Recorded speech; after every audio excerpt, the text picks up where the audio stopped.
आज पूरा भारत स्वतंत्रता की वर्षगांठ मना रहा है। ये दिन हम सबके लिए गौरव का दिन है और सबसे अधिक गर्व होता है लाल किरे से फहराते हुए अपने तिरंगे को देखने पे। आप सब जानते होंगे कि तिरंगे के 3 रंगों का अर्थ है शौर्य, शांति और हरियाली।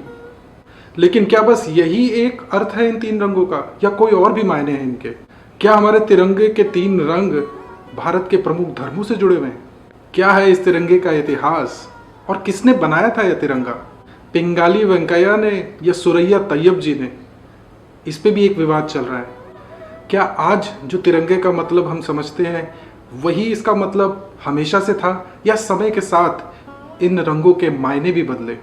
और ये भी बात करेंगे कि दूसरे देशों के ध्वज में इन्हीं रंगों के क्या मायने हैं।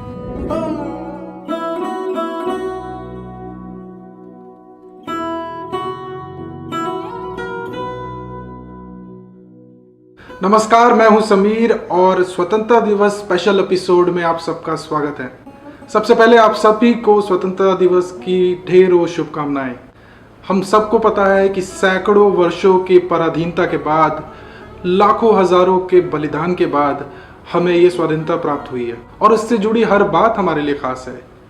राष्ट्रगान हो, हमारा संविधान हो या फिर हमारा अपना तिरंगा। तो हमने सोचा कि आज राष्ट्रध्वज तिरंगा के बारे में बातचीत करते हैं। आप सब ने सुना और पढ़ा होगा कि इस तिरंगे के 3 रंगों के अपने मायने हैं, इनका अपना सिग्निफिकेंस है। पहला रंग सैफरन यानी कि केसरिया और आजकल की भाषा में भगवा। इस पहले रंग का मतलब है स्ट्रेंथ यानी कि शौर्य। दूसरा रंग सफेद, ये प्रतीक है शांति का। और तीसरा रंग हरा जो कि प्रतीक है हरियाली का। और सफेद पट्टी के बीच में है अशोक चक्र जिसे कि धर्म चक्र भी कहते हैं, जो कि प्रतीक है सच्चाई का, ट्रुथ का। लेकिन कहीं ना कहीं ये 4 रंग हमारे देश में किसी और चीज के भी परिचायक रहे हैं। इसीलिए बचपन से मन में यह सवाल कौंधता रहा कि क्या कोई और भी मायने हैं इन 3 रंगों के? जी हाँ, इस कलयुग में रंगों के भी धर्म है और इस बात को भी हम कैसे नजरअंदाज कर सकते हैं। सैफरन यानी कि भगवा, ये हिंदू धर्म से जोड़कर देखा जाता है। सफेद ईसाइयों से जोड़कर देखा जाता है और हरा रंग मुसलमानों का प्रतीक माना जाता है। आप सोच रहे होंगे कि तिरंगा है, ये चौथा रंग कौन सा है?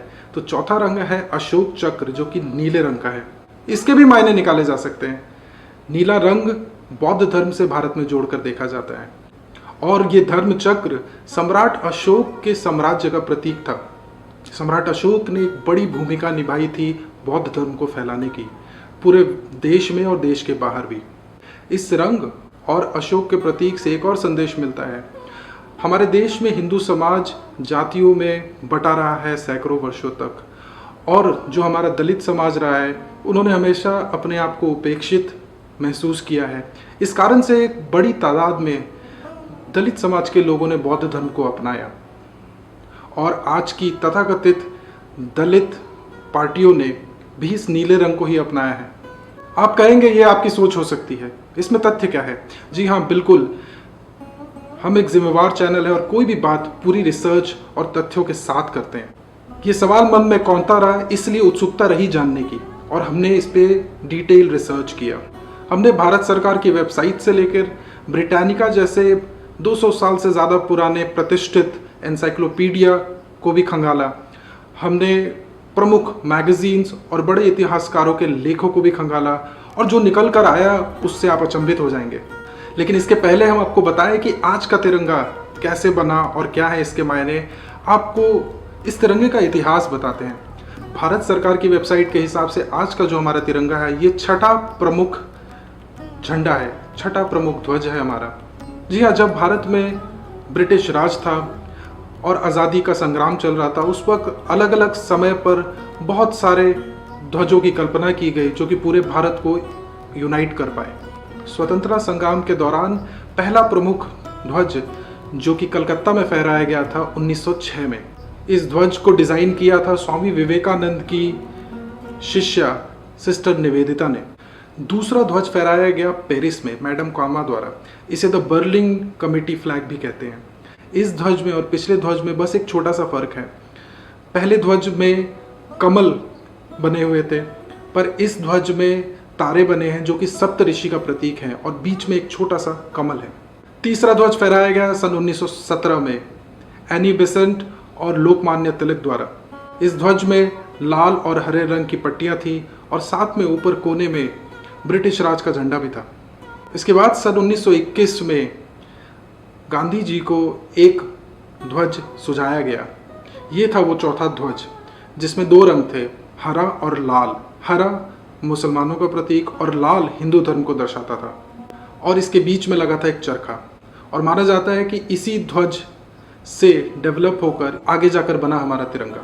इसी चौथे ध्वज में बदलाव कर कर बना हमारा पांचवा ध्वज, जो सन 1931 में इंडियन नेशनल कांग्रेस द्वारा अपनाया गया। गांधी जी के सुझाव पर लाल रंग की जगह हिंदू धर्म को दर्शाने के लिए केसरिया रंग अपनाया गया और लाल और हरे के बीच में सफ़ेद रंग डाला गया, जो कि बाकी धर्मों का परिचायक है। और इस सफ़ेद पट्टी के बीच में लगाया गया वो चरखा, जो कि स्वदेशी आंदोलन का प्रतीक था। उसके बाद जुलाई 22, 1947 में कांग्रेस अधिवेशन में हमारे आज के तिरंगे को अपनाया गया, जिसमें चरखे की जगह पर अशोक चक्र था, जो कि धर्म चक्र का प्रतीक है। ये हुए 6 ध्वज, लेकिन एक और ध्वज है। ये वो ध्वज है जो पहली बार अंग्रेज़ों से आज़ाद कराकर भारत के किसी हिस्से में फहराया गया था। जी हाँ, ये नेताजी सुभाष चंद्र बोस के आज़ाद हिंद फौज का ध्वज है। ये भारत सरकार की हिस्ट्री ऑफ इंडियन फ्लैग्स की लिस्ट में क्यों नहीं है, ये बताना तो मुश्किल है। इसका एक कारण ये हो सकता है कि नेताजी गांधी जी के कांग्रेस को छोड़कर निकल गए थे और आज़ाद हिंद फौज को गांधी जी का समर्थन नहीं था। उन्हें लगता था कि हिंसा इसका सल्यूशन नहीं हो सकता है। उन्हें लगता था कि आज़ाद हिंद फौज अहिंसा के मार्ग से भटक गई है, और शायद ये कारण हो सकता है कि इसे हमारे ऑफिशियल लिस्ट में नहीं रखा गया है। वरना नेताजी और आज़ाद हिंद फौज के स्वतंत्रता संग्राम में क्या भूमिका रही है, इस पे मुझे नहीं लगता आज किसी को कोई संदेह होगा। खैर, हम चर्चा कर रहे थे ध्वजों की और उनके रंगों और उन पे बनी आकृतियों की।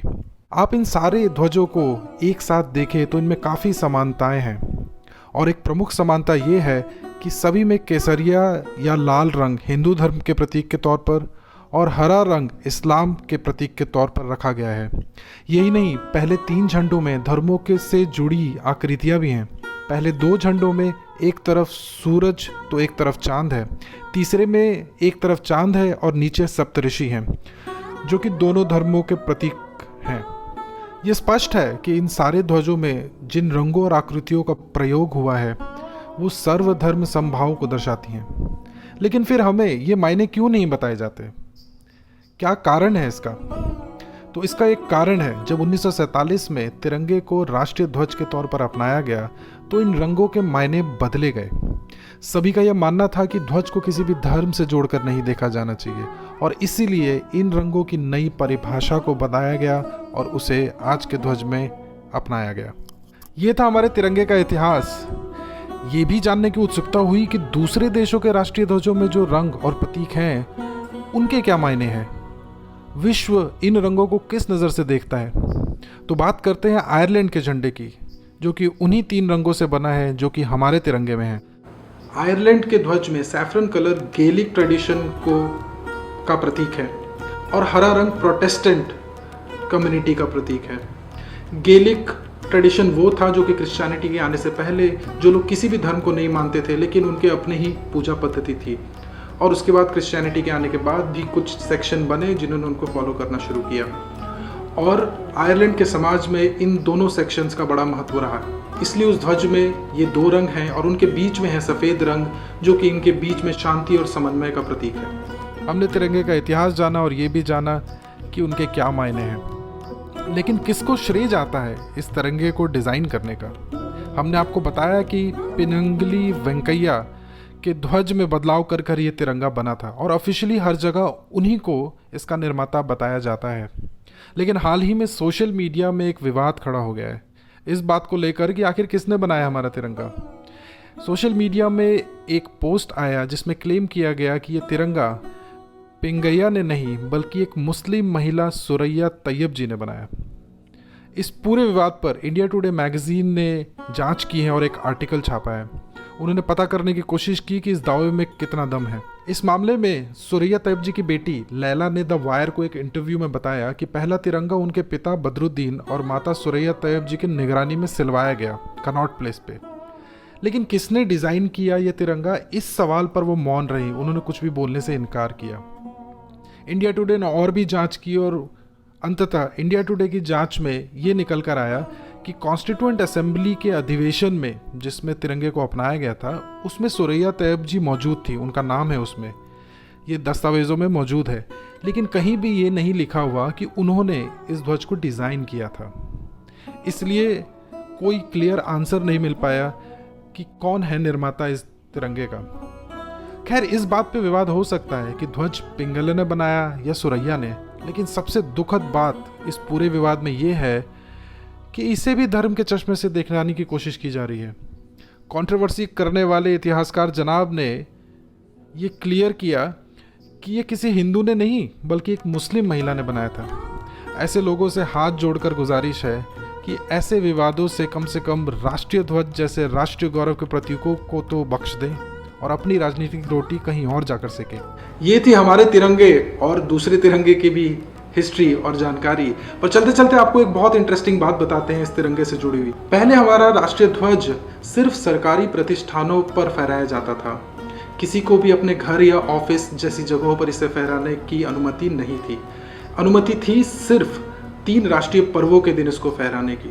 लेकिन सन 2002 में कांग्रेस के एमपी नवीन जिंदल के पेटिशन की सुनवाई करते हुए सुप्रीम कोर्ट ने आदेश दिया कि इस देश का हर नागरिक अपने घर, ऑफिस या किसी भी प्रतिष्ठान पे अपने देश का झंडा फहरा सकता है। हम सबको आभारी होना चाहिए नवीन जिंदल का और सुप्रीम कोर्ट ऑफ इंडिया का, जिन्होंने आज हमें हक दिया है कि हम शान से अपना तिरंगा अपने घर पर, अपनी गाड़ी पर और अपने ऑफिस पे या किसी दूसरी जगह पे फहरा सकते हैं। लेकिन हाँ, तिरंगे को फहराने के पीछे कुछ नियम भी हैं और हमें हमेशा ये ध्यान रखना चाहिए कि हमारे तिरंगे का पूरा सम्मान हो।